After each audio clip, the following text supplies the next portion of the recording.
আজকে নিয়ে এসেছি আরেকটা ফিউশন রেসিপি, যার নাম ক্রিমি বাটার মাস্টার্ড কাতলা। এর জন্য প্রথমে কড়াতে দিয়ে দেবো বাটার, এরপরে নুন, গোলমরিচ আর লেবুর রস দিয়ে ম্যারিনেট করে রাখা কাতলা মাছগুলোকে ভালো করে ভেজে নেব। কাতলা মাছগুলো লাল লাল হয়ে এলে মাছগুলো তুলে ওই একই কড়াতে আমরা দিয়ে দেবো আরেকটু বাটার, তেজপাতা, পেঁয়াজ, রসুন কুচি। পেঁয়াজগুলো লাল হয়ে এলে দিয়ে দেবো কাঁচা লঙ্কা আর সর্ষে বাটা। এরপর ভালো করে একটু কষিয়ে নেব। কষিয়ে নেওয়ার পরে এর মধ্যে দিয়ে দেবো দুধ।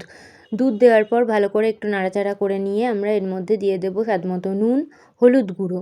তারপর আরেকবার একটু কষিয়ে নেব। এরপরে আমরা অ্যাড করব বেশ কিছুটা ফ্রেশ ক্রিম।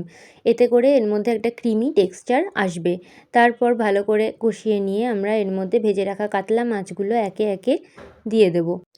এরপরে মশলাটা ভালো করে মাছের মধ্যে মিশিয়ে নিয়ে কিছুক্ষণ ফুটিয়ে নেব। ফুটে উঠলেই রেডি ক্রিমি বাটার মাস্টার্ড কাতলা।